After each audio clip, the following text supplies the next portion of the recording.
Buenas tardes a todos.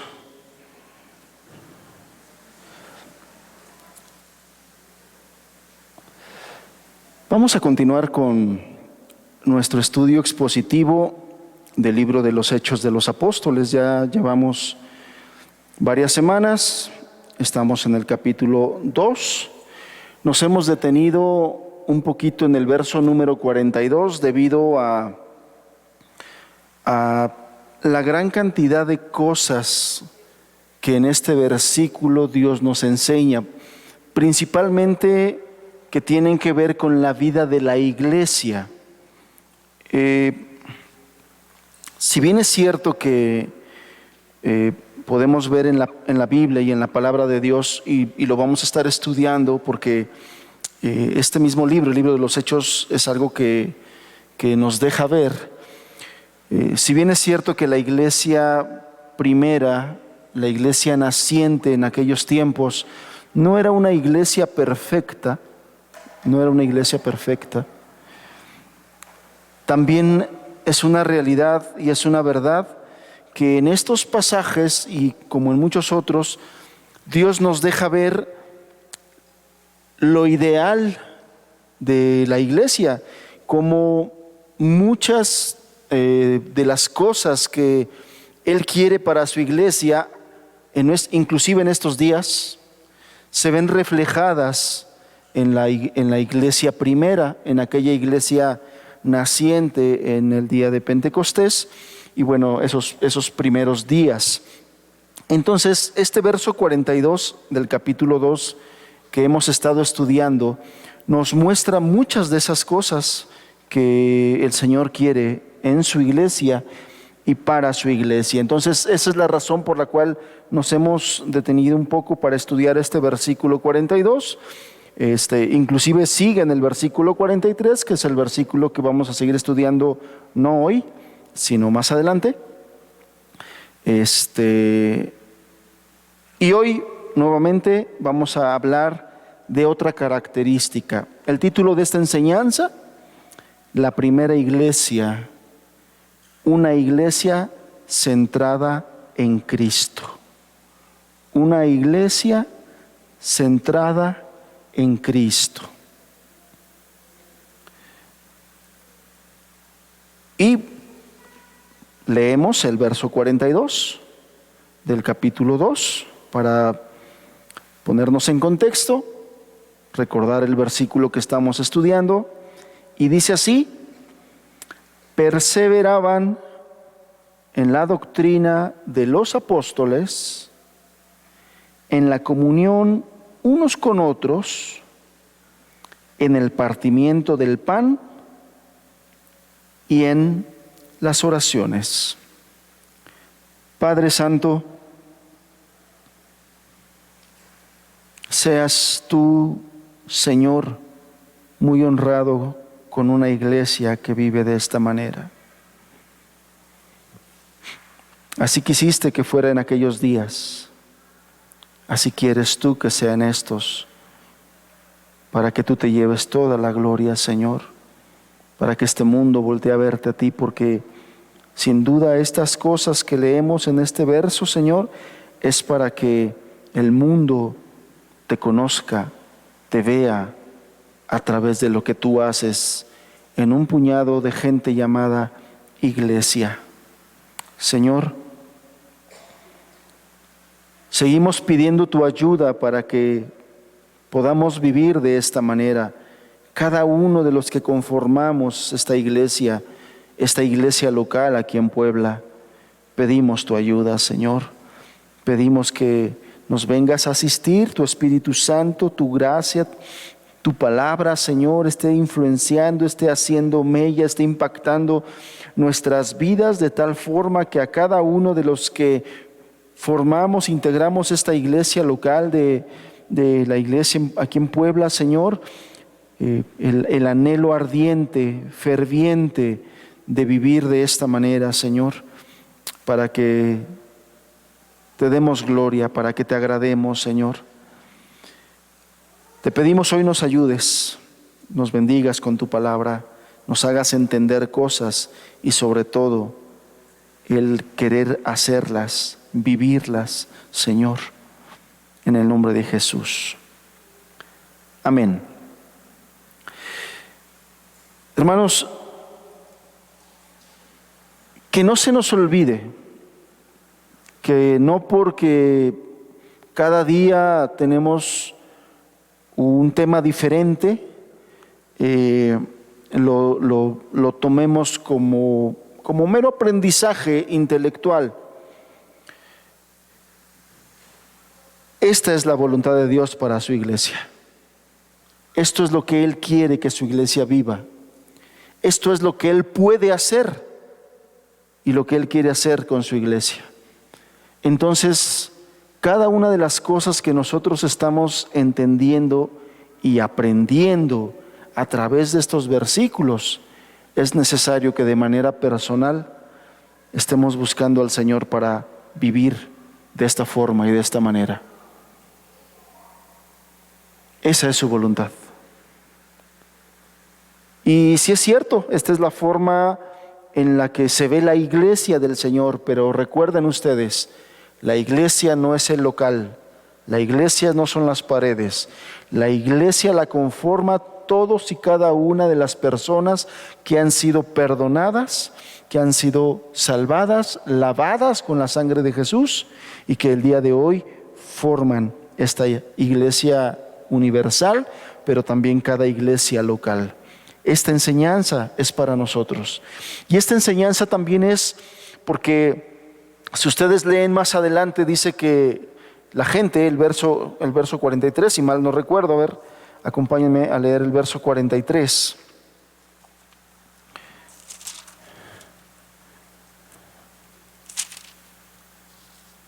Dice, y sobrevino temor a toda persona. Y no está hablando de las personas de la iglesia, está hablando de todas las personas que estaban ahí presentes, viendo. A toda la gente incrédula sobrevino temor. La iglesia que vive de esta manera, hermanos, impacta a las personas, impacta a la gente. La gente que ve a una iglesia viviendo de esta manera le llama la atención y quiere conocer del Salvador y quiere conocer de Jesucristo. Entonces, ya vimos, el Señor está muy interesado, tiene todo el poder para hacer que esto sea una realidad en nuestra iglesia, pero es necesario que cada uno de nosotros nos sometamos a su palabra y a su espíritu. Entonces, como un recordatorio, ya vimos que aquella iglesia naciente, aquella iglesia de que está hablando aquí en el verso 42, era primeramente una iglesia nacida de nuevo, del Espíritu. Una iglesia conformada por personas perdonadas y salvadas. Y esto es la base de todas las demás características que vienen en este pasaje y en los versículos adelante.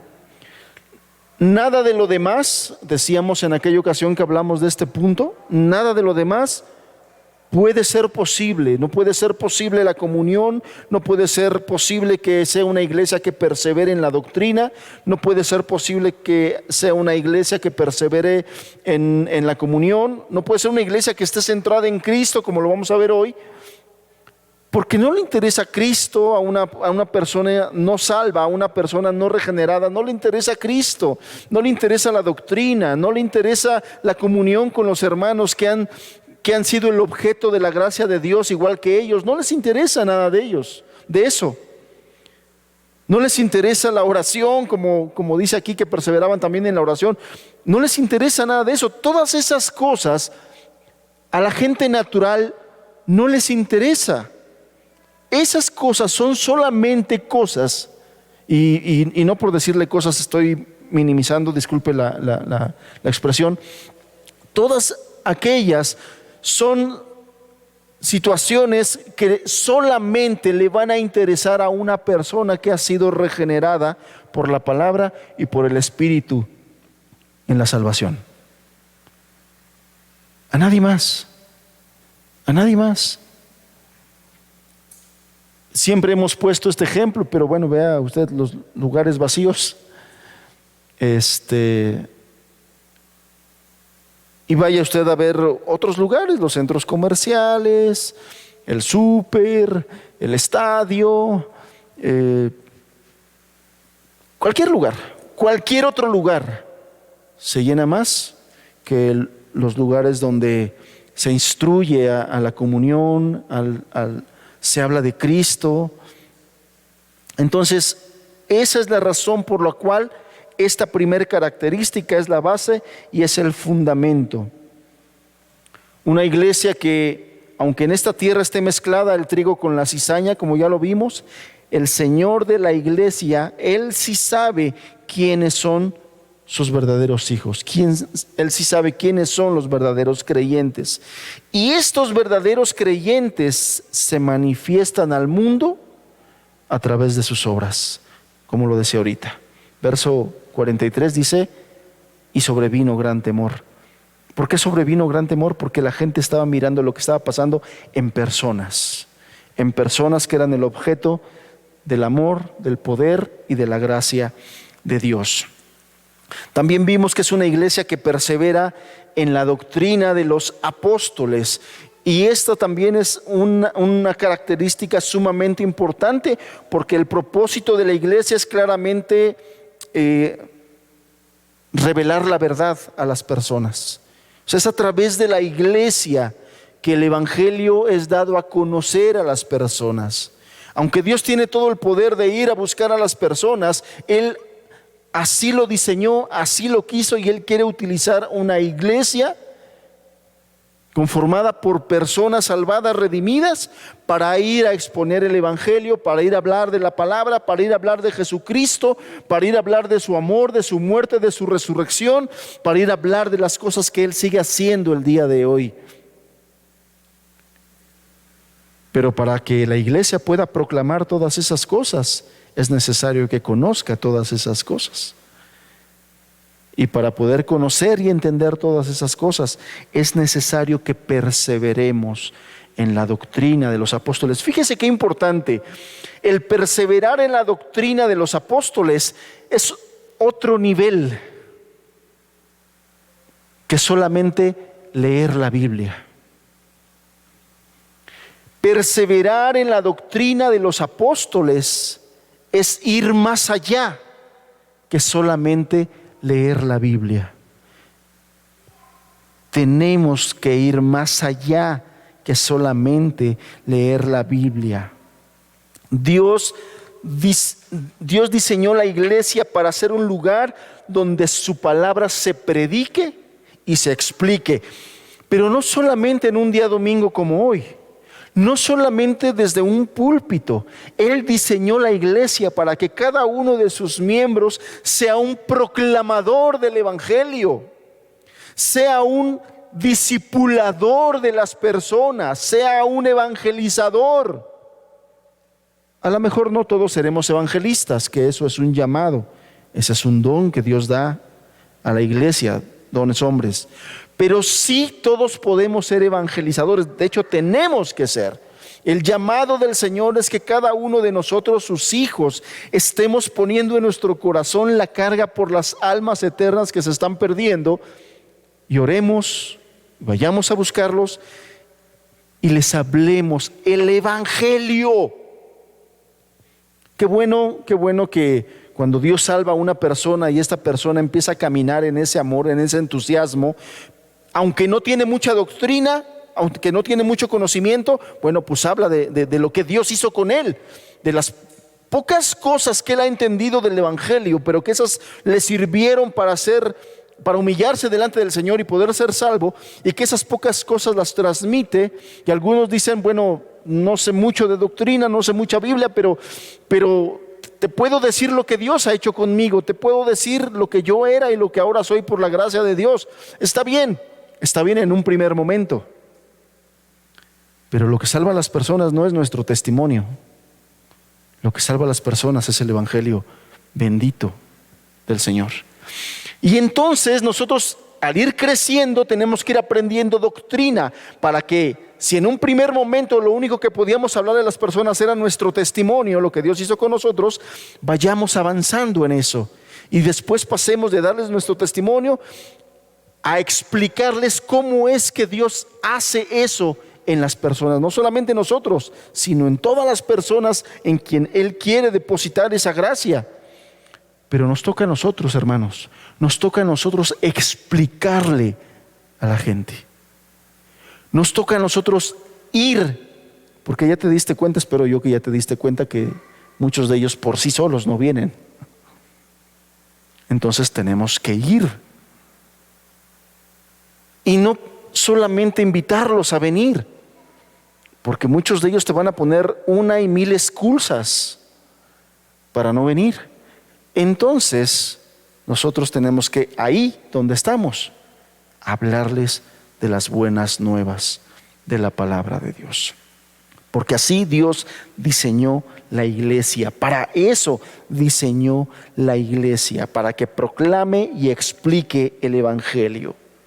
El apóstol Pablo, él ordena que tal prioridad sea así y lo explica en todas y cada una de sus cartas pastorales.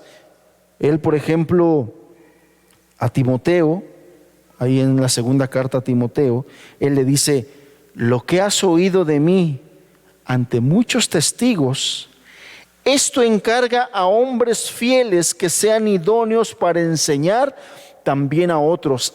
Este versículo que usted lo encuentra en la segunda carta a Timoteo, capítulo 2, verso 2, es una de las formas que Dios estableció, que Dios diseñó para que el evangelio se proclame, se disemine, se extienda y llegue a muchas personas más.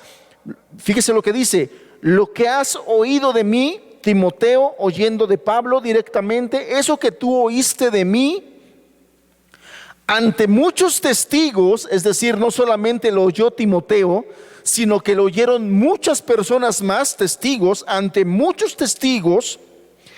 Esto encarga a hombres fieles que sean idóneos para enseñar también a otros. Y entonces ya te imaginarás, hace tiempo a la iglesia le di un discipulado acerca de la iglesia, de la vida de iglesia.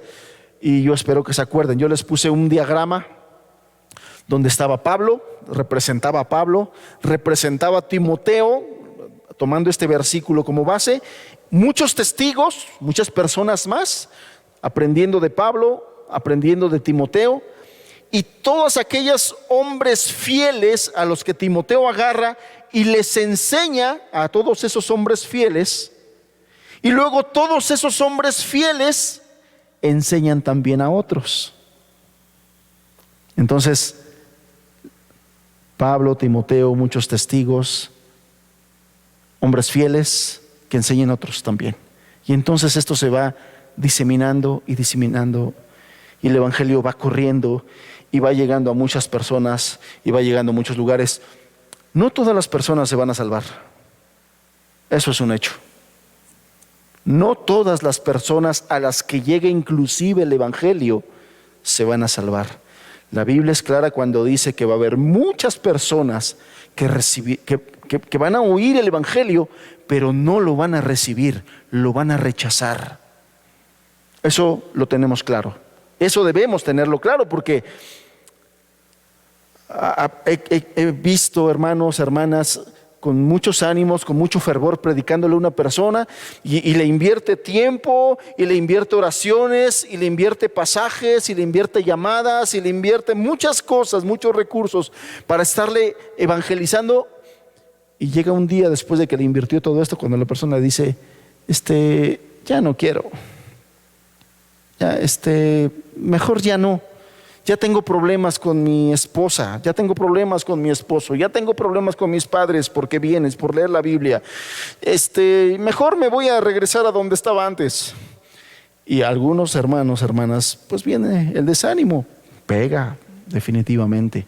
Tenemos que estar conscientes que no todas las personas a las que escuchen el evangelio van a recibir el evangelio. Es más, habrá personas que durante muchísimos años escuchen el evangelio y lo rechazarán. Al final lo rechazarán. Esas personas no podrán negar que hubo profeta en su tierra. Esas personas no podrán acusar a Dios de injusto porque Dios les dio oportunidad. Pero la buena noticia es que Dios nos promete y nos dice que habrá gente que sí crea, hermanos. Vamos por esos. Animémonos por esos. Vamos por los que sí creerán. Nosotros no sabemos, pero Dios sí sabe. Animémonos a ir por ello. Entonces, a lo largo de la Escritura se establece este mismo procedimiento. Pablo enseña a Timoteo, otros más lo escuchan, Timoteo enseña a hombres fieles y esos hombres fieles enseñan a otros. Ese mismo modelo nosotros lo tenemos que repetir. Entonces, nosotros como iglesia debemos tener un compromiso con la doctrina. Tener un compromiso con la doctrina bíblica, con la doctrina de Dios, es básico para el crecimiento y la salud espiritual de la iglesia. Hermanos, la razón por la cual existen tantas religiones, la razón por la que existen tantas doctrinas, tantos dogmas, la razón por la que existen tantas sectas y la razón por la que existen tantas herejías es porque no nos alimentamos y profundizamos en la doctrina de los apóstoles. Esa es la razón, no hay otra. Bueno, y el corazón perverso del hombre, ¿no? Y el corazón perverso del hombre. Que muchos de ellos se dicen pastores, pero en realidad a quienes sirven solamente es a su propio vientre. Su vientre es su ídolo. La razón por la que existen tantas religiones es porque no profundizamos en la doctrina de los apóstoles. Tener un compromiso con la doctrina bíblica es necesaria, es básico para el crecimiento espiritual de la iglesia y para la salud espiritual también de toda la iglesia. Muchos cristianos que tienen un crecimiento espiritual importante, que es de bendición en su vida, es porque esos cristianos profundizan en la Biblia, son cristianos que leen, son cristianos que estudian. Cristianos que no crecen generalmente son cristianos que no profundizan en la palabra de Dios y que a lo mejor nada más para no reprobar dicen yo sí leo mi Biblia, pero se la pasan leyendo su Biblia sin entender, sin aprender, sin escudriñar, sin realmente meterse comprometidamente a estudiar la palabra de Dios. El apóstol Pedro, ahí en su primera carta, él nos exhorta y nos dice: desead como niños recién nacidos la leche espiritual no adulterada, para que por ella crezcáis para salvación. Fíjate las palabras que utiliza el apóstol Pedro. Desea como niño recién nacido la leche espiritual no adulterada. 1 Pedro capítulo 2, verso 2. Cuando hablamos de niños recién nacidos, estamos hablando que sí o sí quieren su leche, ¿sí o no? O sea, con él no razonas, no puedes razonar y decir, no, mijito, fíjate que está muy cara y ahorita no se puede, entonces te voy a dar tu atolito. No hay forma de negociar con el recién nacido. Él quiere su leche. Y la única manera de que lo calles si empieza a llorar o de que evites que empiece a llorar es dándole su leche. Bueno, ese es el ejemplo que toma Pedro y dice: así nosotros los creyentes, el ir y profundizar en la palabra de Dios no debe ser negociable. Todo aquello que nos estorbe para ir a la Biblia y profundizar en la doctrina bíblica debe ser tomado como nuestro enemigo. Lo que sea, quien sea, porque eso es precisamente lo que el enemigo de nuestras almas quiere: alejarnos de la palabra de Dios, alejarnos de nuestro alimento espiritual. Entonces, todo aquello que nos estorbe o que nos aleje de la palabra de Dios, debes considerarlo como enemigo de tu alma. Porque el no ir todos los días a la Biblia para profundizar en ella te hace daño, nos hace daño. Un creyente decía George Mueller, un creyente debería de considerar como un día de desperdicio si ese día no estudió su Biblia. Cuando nosotros no aprendemos algo nuevo cada día, hermanos, debe ser tomado como un día desperdiciado. Algo nuevo me refiero a la palabra de Dios. Si no nos enriquecemos profundamente mediante la palabra de Dios, ese día fue perdido. Porque Dios nos quiere enseñar algo nuevo de Él, de su carácter, de su palabra, de su reino, de su obra, de su espíritu. Todos los días Él nos quiere enseñar. Bien, también vimos que es una iglesia que persevera en la comunión unos con otros. Estamos haciendo un resumen, me pareció adecuado que en este punto hiciéramos un recordatorio de todas las cosas que hemos visto. Una iglesia que persevera en la comunión unos con otros. Hemos hablado ya muchas veces acerca de la importancia de la comunión entre los hermanos, entre los cristianos. Es un deber espiritual de los creyentes estimularse en la santidad, en la fidelidad de Dios y en el servicio.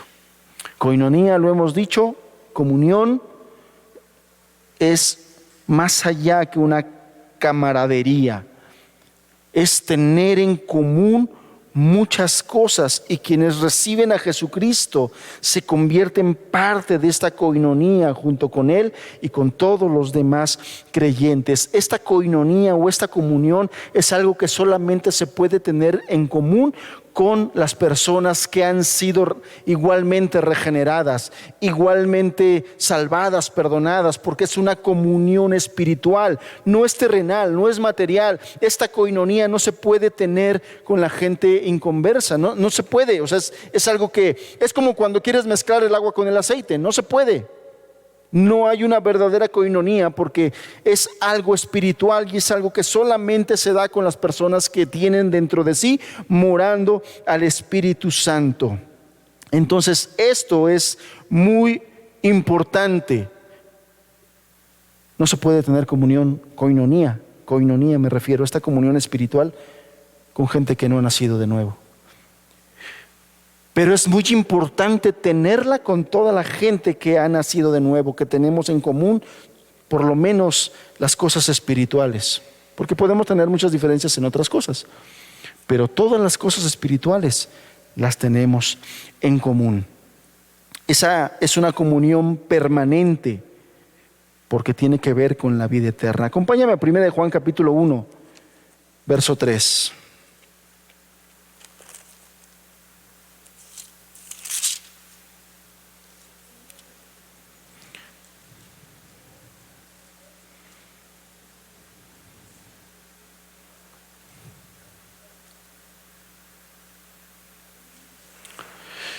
Primero Juan capítulo 1, verso 3 dice: lo que hemos visto y oído, eso os anunciamos, para que también vosotros tengáis comunión, que es la palabra koinonía, con nosotros. Y nuestra comunión verdaderamente es con el Padre y con su Hijo Jesucristo. Yo te decía, esta es una comunión espiritual. ¿Por qué? Porque es una comunión primeramente con el Padre y con su Hijo Jesucristo. No se puede tener con gente que no es creyente. No checa, no se establece, no puede ser. Y si hay una amistad profunda con alguien de allá afuera que es inconverso, algo está pasando. Deberían de revisarse porque algo está pasando. Este tipo de comunión, este tipo de koinonía, o esta koinonía más bien, produce gozo en los creyentes, produce gozo en los hermanos, pero también existe el riesgo de que ese gozo se vea interrumpido. Generalmente es porque entre los creyentes, que todavía somos personas imperfectas, cometemos cosas que no están bien y de las cuales definitivamente tenemos que arrepentirnos. Verso 4 de este mismo pasaje: estas cosas os escribimos para que vuestro gozo sea cumplido. Este es el mensaje que hemos oído de Él y os anunciamos: Dios es luz y no hay tinieblas en él. Verso 6, si decimos que tenemos comunión con él y andamos en tinieblas, mentimos y no practicamos la verdad. Pero si andamos en luz como él está en luz, tenemos comunión unos con otros y la sangre de Jesucristo su Hijo nos limpia de todo pecado. Fíjese cómo este pasaje a través de Juan nos deja claro cómo es que se puede dar esa comunión. Dice verso 6, si decimos que tenemos comunión con él y andamos en tinieblas, ¿qué es andar en tinieblas? Apartados de su luz, obviamente. Apartados de su luz es no estamos en Cristo. Si decimos que tenemos comunión con él, pero andamos en tinieblas, mentimos. ¿Por qué mentimos? Porque eso no se puede dar. Eso no puede ser. Ya vimos que la comunión primeramente es con el Padre y con el Hijo. Entonces no se puede dar, por eso mentimos, dice, y no practicamos la verdad. Verso 7, pero si andamos en luz como él está en luz, tenemos comunión unos con otros. ¿Cuál es la condición para que se pueda dar esta coinonía? Que andemos en luz. Que andemos en luz. Que andemos en Cristo. Eso es lo que nos está diciendo aquí el apóstol Juan.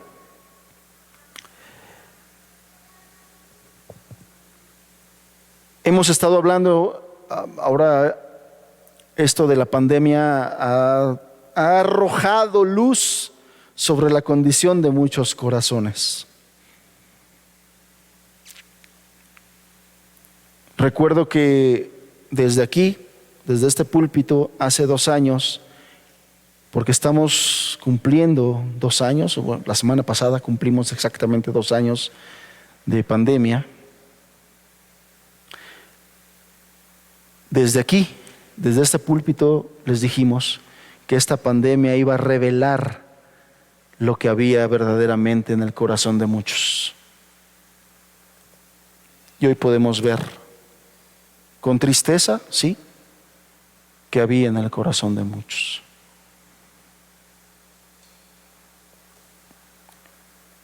Porque para un cristiano, el hecho de no participar en la vida de una iglesia local no tiene excusa. No hay excusa para no congregarse, para un creyente.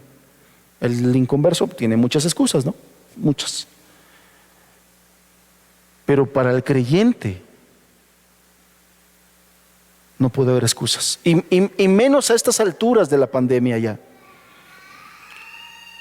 Es una pandemia que muchos de nosotros en esta generación nunca habíamos vivido.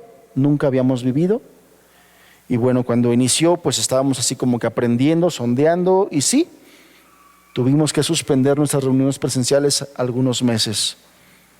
Pero yo no sé ustedes, hermanos, yo creo que no nos sentíamos a gusto ni nos sentíamos bien. Nos sentíamos así como que algo falta. Algo falta, y en la primera oportunidad que tuvimos, regresamos a congregarnos. No congregarse para un creyente es inexcusable. Es más, aquellos que deciden separarse y no congregarse son desobedientes a la orden directa de Dios en su palabra. No me están desobedeciendo a mí. Despreocúpense por darme gusto a mí. Están desobedeciendo una orden directa de Dios en su palabra. Tendrán que arreglarlo con Él. Tendrán que verlo con Él. Hebreos capítulo 10, verso 24. Vamos a la Biblia. Hebreos capítulo 10, verso 24.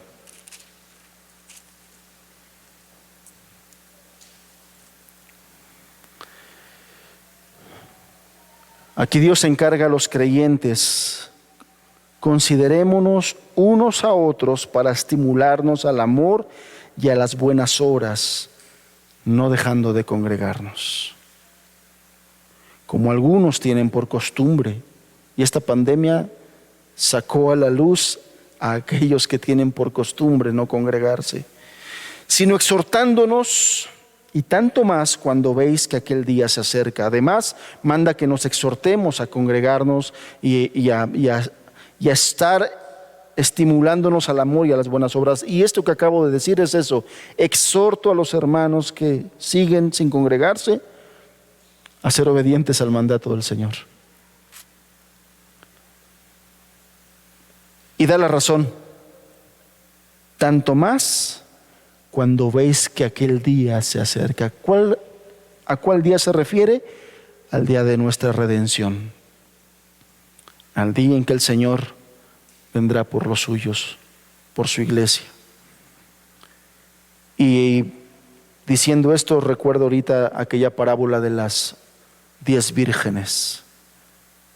Y claramente el Señor hace una diferencia entre las vírgenes sabias y las insensatas. Y las insensatas. La Biblia no contempla la vida cristiana como algo que se lleva aparte de otros creyentes. No existe el cristiano versión llanero solitario. Bíblicamente no existe el cristiano versión llanero solitario. Conozco a varias personas que me han dicho que ellos están buscando a Dios, que ellos aman a Dios, que ellos buscan a Dios, pero no se congregan y nunca se han congregado y no quieren congregarse y no están haciendo nada por congregarse. No existe el cristiano versión llanero solitario, tal cosa no existe en la Biblia. Todos los miembros de la Iglesia Universal, que es el cuerpo de Cristo, deben participar activa e íntimamente en las reuniones locales. Esto es lo que nos enseña este versículo sobre aquella iglesia que persevera en la comunión unos con otros. Y bueno, el verso 42 en la parte D nos dice que es una iglesia que persevera en el partimiento del pan. Y esta es la parte que vamos a comentar el día de hoy. ¿Por qué quise hacer un recuento de todo lo que hemos visto? ¿Por qué quise hacer un recuento? Porque esta parte del partimiento del pan tiene que ver con lo que está atrás, tiene que ver íntimamente con la comunión de esos creyentes, y esa comunión está simbolizada por la obediencia al deber espiritual del partimiento del pan. Este partimiento del pan es una referencia de la Biblia a la Santa Cena o a la Cena del Señor, que también en aquellos tiempos se le llamaba así, partir el pan o tener la comunión, la Cena del Señor. Aquí está haciendo una referencia a la Cena del Señor. Y este deber, hermanos, no es un deber opcional, es un mandato, porque nuestro Señor lo ordenó para la iglesia cristiana, para los creyentes. La Cena del Señor, el partimiento del pan o la comunión, como cualquiera le puede llamar, es una ordenanza para la iglesia. No es opcional, es una ordenanza, es algo que la iglesia tiene que estar celebrando de manera recurrente. ¿Por qué? Porque en la comunión todos los cristianos, todos los creyentes nos reunimos en un terreno común. ¿Cuál es ese terreno común? A los pies de la cruz. En ese momento recordamos el sacrificio que hizo el Señor por cada uno de sus redimidos, por cada uno de sus hijos. Entonces es un momento en que todos nos reunimos en un mismo lugar. ¿Dónde es ese lugar? La cruz. Recordamos lo que el Señor hizo, porque todos los miembros de la iglesia somos pecadores salvados por la gracia de Dios a través de Cristo.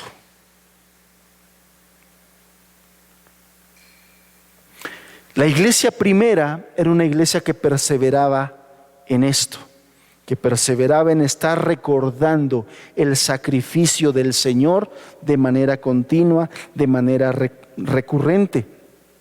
Esta comunión a la cual está haciendo referencia reconoce, exalta y pone en primer lugar la obra maravillosa del Señor Jesús en la cruz, y además ejemplifica de esa forma la unidad que debe haber entre nosotros los creyentes, puesto que simbólicamente todos en ese momento fuimos participantes del mismo Señor. Ustedes recordarán, hermanos, cómo se celebra la cena del Señor.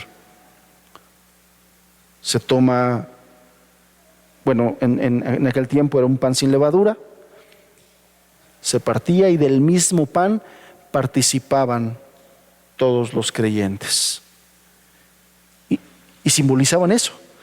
Todos participaban de lo mismo, estaban unidos, estaban en comunión. Por eso que también se le llama la comunión, porque del mismo pan, del mismo cuerpo simbolizado en ese pan, participaban todos. Le leo lo que el apóstol Pablo al respecto de esto escribió en 1 Corintios 10, capítulo 10, versículos 16 y 17. Dice: la copa de bendición que bendecimos, ¿no es la comunión de la sangre de Cristo? El pan que partimos, ¿no es la comunión del cuerpo de Cristo? Siendo un solo el pan, nosotros, con ser muchos, somos un cuerpo, pues todos participamos de aquel mismo pan. Entonces, por eso es que estoy uniendo esto con lo anterior, de la coinonía, de la comunión íntima, de la comunión espiritual. También forma parte esta comunión que tiene que ver de un solo punto y un solo tema: el sacrificio del Señor. La iglesia en unidad se junta, se reúne para participar de todo esto. Y también en la carta a los Corintios, el apóstol Pablo nos dice que cuando participemos de esa comunión, cada uno debemos hacer un examen personal, porque nos dice que si alguno está en una condición indebida, que mejor no participe de ello. Y es exactamente lo que el apóstol Juan nos dijo en la primera carta, en el versículo que leímos hace rato. Si andamos en tinieblas, no podemos decir que andamos en comunión, porque para andar en esa comunión, en esa coinonía, tenemos que andar en luz. Y entonces el apóstol Pablo retoma eso, y cuando le escribe a los Corintios le dice que al participar de la cena del Señor, mejor se revisen, mejor se analice cada uno cómo anda para poder participar de esto. Y esto era una práctica muy sana en aquellos tiempos y debe seguir siendo una práctica muy sana, hermanos. Es un momento en que la iglesia se debe mantener en ese curso de una confrontación regular de pecado. Y debemos hacer un examen de conciencia, un examinarnos a nosotros mismos cada que participamos de la cena del Señor, porque no es bueno comer y beber indignamente de la cena del Señor. Entonces era también un momento de autoexamen. Cada creyente, cada cristiano, antes de participar de esa comunión y de esa cena, debía hacer un autoexamen, ser honestos primeramente con Dios, con ellos mismos y después con la iglesia misma. Ahora bien, esta parte que le estoy diciendo de participar del pan, de que participaban en participar del pan, ¿de qué forma está unida con el título que le puse? ¿Cuál es el título?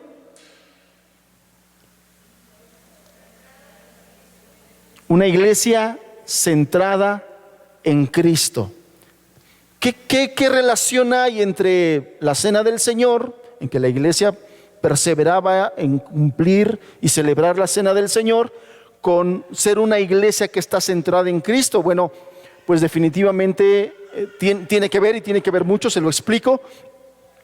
La cena del Señor constantemente nos lleva a estar nosotros pensando, trayendo a nuestra mente, reflexionando en Cristo y en su obra redentora para con nosotros. Entonces es algo que a la iglesia le debe estar ayudando mucho, estar siempre conscientes, pensando orando, hablando de Cristo, trayendo a su memoria a Cristo. Este pasaje que estudiamos no solamente hace referencia a la cena del Señor, sino a otro aspecto también muy profundo: la centralidad de la iglesia en Cristo, o bien una iglesia cristocéntrica. ¿A qué me refiero con esto? Bueno, leamos Hebreos capítulo 1, verso 1.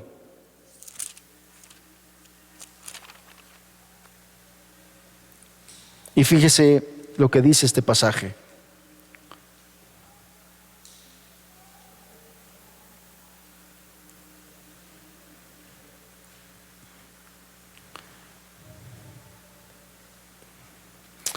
Dice así: Dios, habiendo hablado muchas veces y de muchas maneras en otro tiempo a los padres por los profetas, en estos postreros días nos ha hablado ¿por quién? En estos postreros días nos ha hablado por el Hijo, a quien constituyó heredero de todo y por quien asimismo hizo ¿qué? Nada más, el universo, el cual, siendo el resplandor de su gloria, la imagen misma de su sustancia o de su esencia, y quien sustenta todas las cosas con la palabra de su poder, habiendo efectuado la purificación de nuestros pecados por medio de sí mismo, se sentó a la diestra de la majestad en las alturas, hecho tanto superior a los ángeles, cuando heredó más excelente nombre que ellos. ¿De quién está hablando? De Cristo. Pero a mí me sorprendió la forma tan maravillosa en que el autor de Hebreos, o en que Dios inspiró al autor de Hebreos para describir a Cristo. Lo describe como el todo y de todos, en pocas palabras. El todo y de todos. Dios, habiendo hablado muchas veces y de muchas maneras en otro tiempo, o sea, en otro tiempo habló muchas veces, de muchas formas y de muchas maneras. Todo el Antiguo Testamento, a través de los profetas, de muchas formas y de muchas maneras. Pero en estos postreros días nos ha hablado por el Hijo.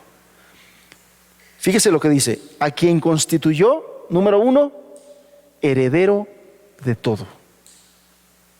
Él es el heredero de todo.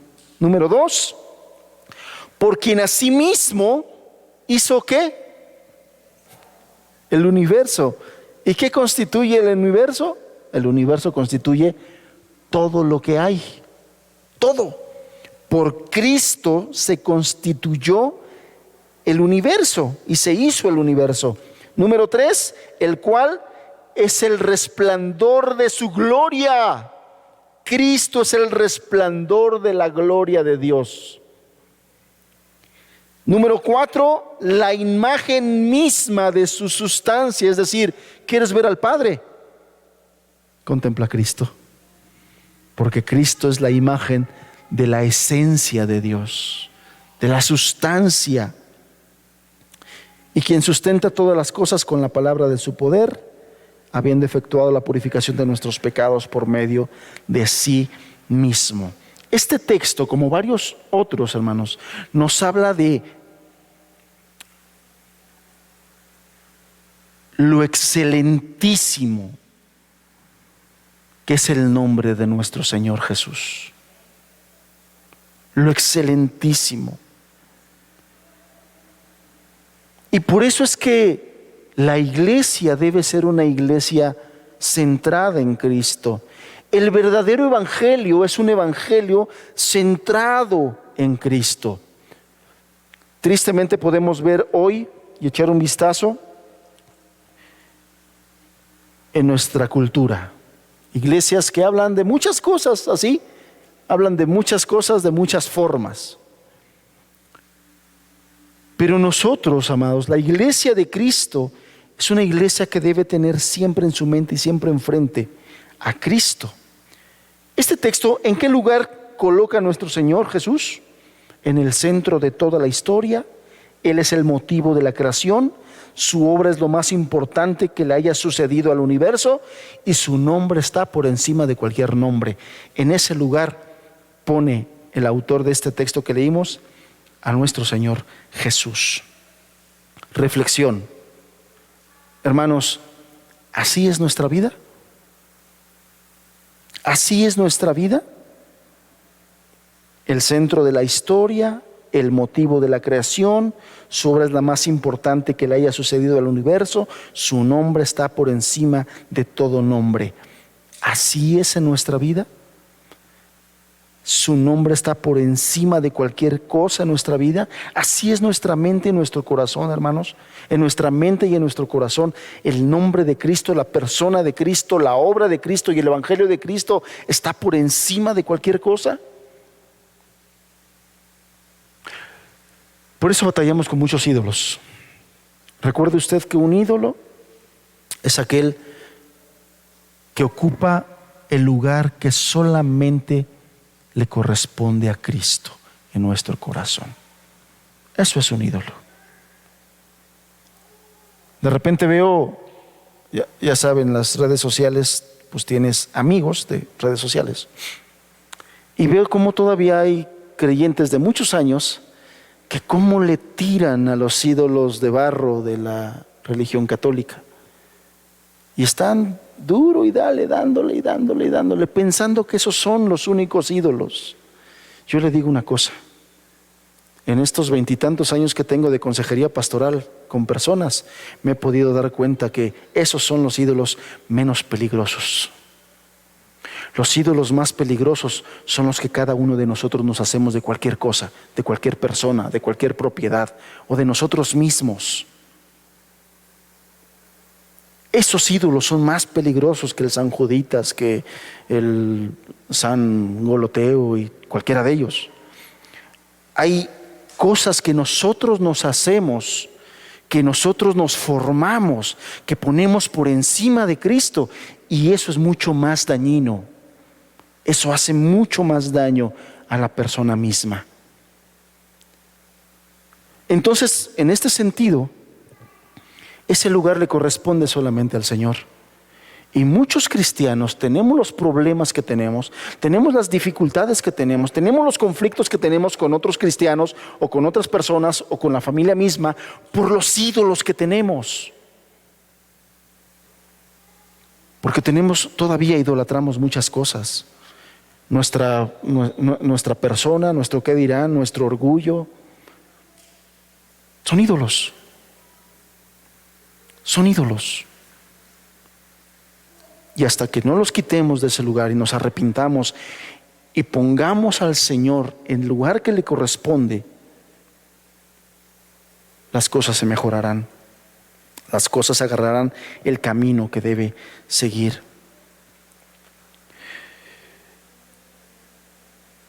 Cuando la iglesia desenfoca la mirada de Cristo y entonces empieza a predicar desde el púlpito lo utiliza para hablar de muchas cosas, ¿no? Empieza a hablar acerca de la prosperidad, ¿no? En las sectas de la prosperidad y su tema evangelístico es dinero. Y su tema evangelístico no es la salvación del pecado, de la condenación, sino salvación de la pobreza material, y Dios te quiere hacer rico. O sea, se predican muchas cosas, se predica de las guerras espirituales, se predica de la prosperidad, se predica del anticristo, se predica de esta semana que pasó, el tema fue que un predicador famoso pues se le ocurrió decir que el año 2028 era el regreso del Señor Jesús, y no, hombre, se lo acabaron. ¿Por qué? Pues porque la Biblia dice que nadie sabe ni el día, ni la hora, ni el año. Y bueno, cuando te desenfocas de Cristo, pues empiezas a decir cosas. Alguien hasta cierto punto respetable, pero se le ocurrió decir esto. Bueno, gracias a Dios se retractó, ya pidió perdón. Pero todas esas cosas suceden porque no tenemos a Cristo, porque no estamos enfocados en Cristo. Él puso su vida para purificar la nuestra de nuestros pecados por medio de sí mismo. Esta es la obra que Él ha hecho y esto es lo que nosotros tenemos que predicar, lo que nosotros tenemos que enseñar, lo que nosotros tenemos que proclamar, lo que nosotros debemos tener claro. Ese es el mensaje que nosotros debemos dar a Cristo y a este crucificado, decía el apóstol Pablo. Entonces, la iglesia debe ser centrada en Cristo, por lo tanto el mensaje de la iglesia debe ser centrado en Cristo, porque el mensaje cristocéntrico pone en eminencia a Cristo y a su obra. Y Él merece todo, hermanos. Él merece todo. En cada prédica de este mundo y en cada oratoria sobre el Evangelio se debe señalar a Cristo, explicando que el problema mayúsculo del hombre y de la mujer es el pecado y la separación total de la gloria de Dios. Ese es el problema real. Esto es lo que nosotros tenemos que anunciar y esto solo tiene una forma de resolverse. La única manera de llegar a un entendimiento con Dios y definir el destino eterno de nuestras almas es a través de Cristo y de su obra redentora en la cruz del Calvario. Entonces, en lugar de estar... Ahora, podemos hablar de la familia, podemos hablar de los matrimonios, podemos hablar de la crianza de los hijos. No está mal que hablemos de eso, no está mal que hablemos de otros temas, pero una cosa sí le digo: podemos darle nosotros los mejores consejos para llevar un matrimonio exitoso, pero si los que participan de ese matrimonio no tienen su vida centrada en Cristo, ese matrimonio no va a funcionar, por más que le echen ganas, ¿no? Porque ese es el consejo de moda: échale ganas, échale ganas. Por más que le echen ganas, no va a funcionar. Si los que participan del matrimonio, lo repito, no tienen una vida centrada en Cristo, ese matrimonio, por más que le hagan, por más que asistan a retiros, por más que asistan a convenciones, por más que asistan a pláticas y consejerías matrimoniales, no va a funcionar, porque el secreto de unas relaciones exitosas con nuestro prójimo es una relación con nuestro Señor. No hay para dónde irnos, no hay qué hacer. Nuestra sociedad está tan empleitada como está por una sola razón: porque primeramente están peleados con Cristo. Esa es la razón. Esa es la razón. Podemos darle muchos cursos de cómo ser padres exitosos, pero si esos padres exitosos no están rindiendo sus vidas al Salvador, no tendrán un mejor consejo que darle a sus hijos. Porque no hay mejor consejo que un padre pueda darle a sus hijos y que persevere en ello y que constantemente esté hablando de ello, que sus hijos rindan sus vidas al Señor y al Salvador. Pero si le dice a sus hijos que rindan su vida al Salvador, pero él con su ejemplo dice todo lo contrario, de una vez le digo, sus hijos no van a hacer caso a sus palabras, sus hijos van a hacer caso a sus hechos, a su ejemplo. Entonces no está mal hablar del matrimonio, no está mal hablar de la crianza de los hijos, no está mal hablar de otros aspectos de la vida, no está mal. Pero si hablar de eso no está acompañado primeramente con una entrega y una rendición genuina y verdadera a Cristo, por demás está hablar en lo demás. Cada que comienzo yo a hablar acerca de cómo resolver problemas en el matrimonio, cómo resolver problemas en la paternidad, siempre comienzo hablando de cómo está tu relación con Dios. Porque no hay otra forma de resolver esos problemas tan complejos. No hay otra forma.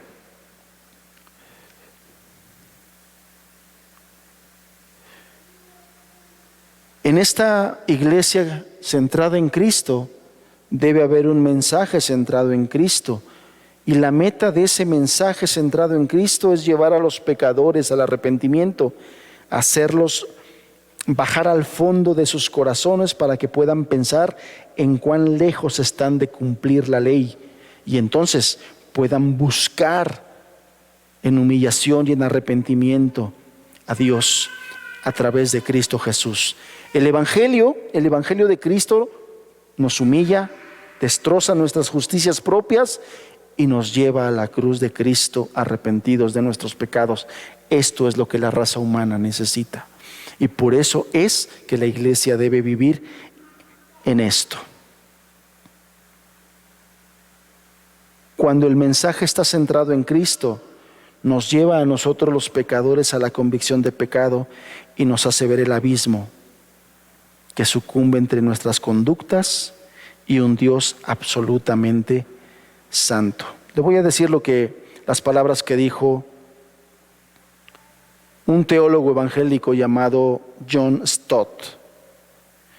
Si quitamos a Jesús de Nazaret del centro del cristianismo, simplemente nos queda un cascarón vacío. Cristo lo es todo.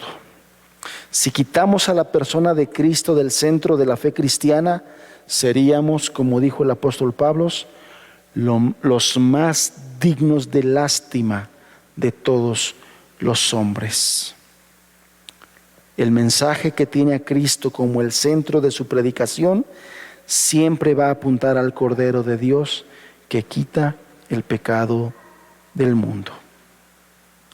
Le leo este último pasaje, ya no lo voy a explicar, solamente se lo quiero dejar y con esto terminamos. 1 Corintios capítulo 2, verso 1 al 5, con esto terminamos.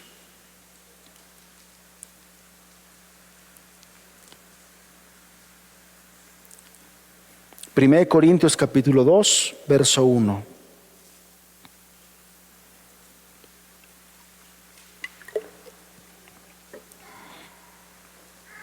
Así que, hermanos, cuando fui a vosotros para anunciaros el testimonio de Dios, no fui con excelencia de palabras o de sabiduría, pues me propuse no saber entre vosotros cosa alguna, sino a Jesucristo y a este crucificado. Y estuve entre vosotros con debilidad y mucho temor y temblor. Y ni mi palabra ni mi predicación fue con palabras persuasivas de humana sabiduría, sino con demostración del Espíritu y de poder, para que vuestra fe no esté fundada en la sabiduría de los hombres, sino en el poder de Dios. Lo que está diciendo Pablo es que cuando él llegó a predicar a Corinto, lo primero que les predicó fue a Cristo y a este crucificado. Nuestra iglesia, hermanos, debe ser una iglesia enfocada y centrada en Cristo. Todas nuestras predicaciones deben llevarnos a mirar a Cristo, deben llevarle la gloria a Cristo.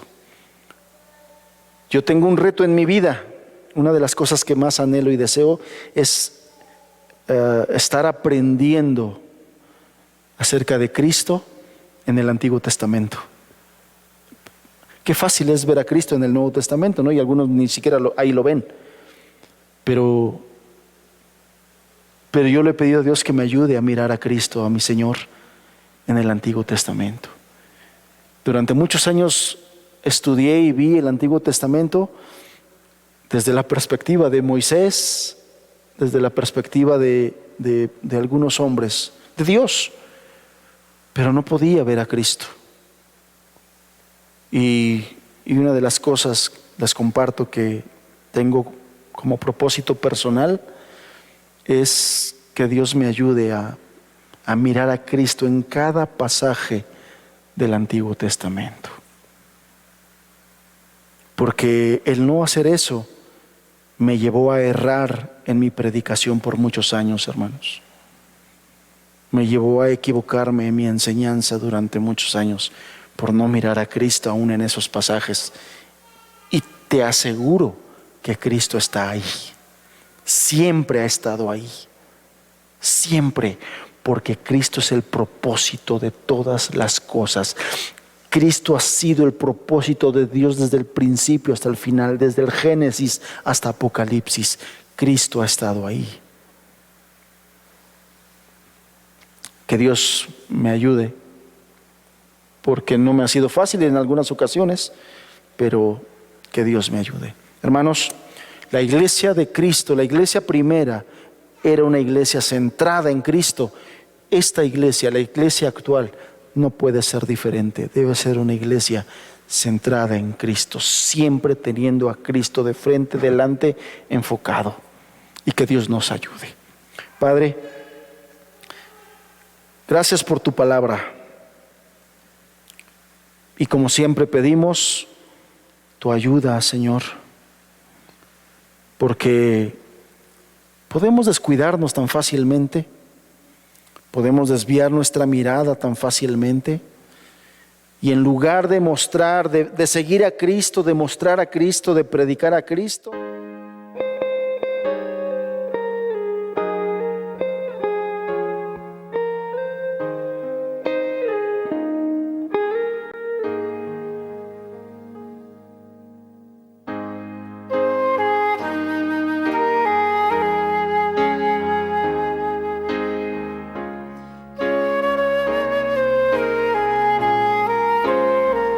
no es un medicamento, no es una vacuna, no son congresos de coaching, de superación, es Jesucristo y este crucificado. Señor, ayúdanos a ser fieles en la predicación, a ser sabios para exponerlo y mostrarlo, pero pedimos tu respaldo, Señor. Que nuestras palabras humanas, si llevan el mensaje fiel, cristocéntrico, tú lo respaldes, Padre, tú lo hagas poderoso. En el nombre de Jesús te lo pedimos.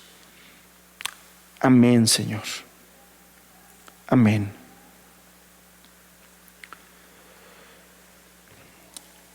Que el Señor le bendiga, que el Señor lo lleve a estar escudriñando cada vez más acerca de esto. Le adelanto que dentro de 8 días vamos a estar estudiando una iglesia que persevera en la oración. ¿Qué tema? ¿Qué tema? Este mismo versículo 42 nos dice que era una iglesia que perseveraba en la oración. Algo que cada vez se va perdiendo más y más y más. Y eso también es una causa del poco poder que la iglesia contemporánea sufre.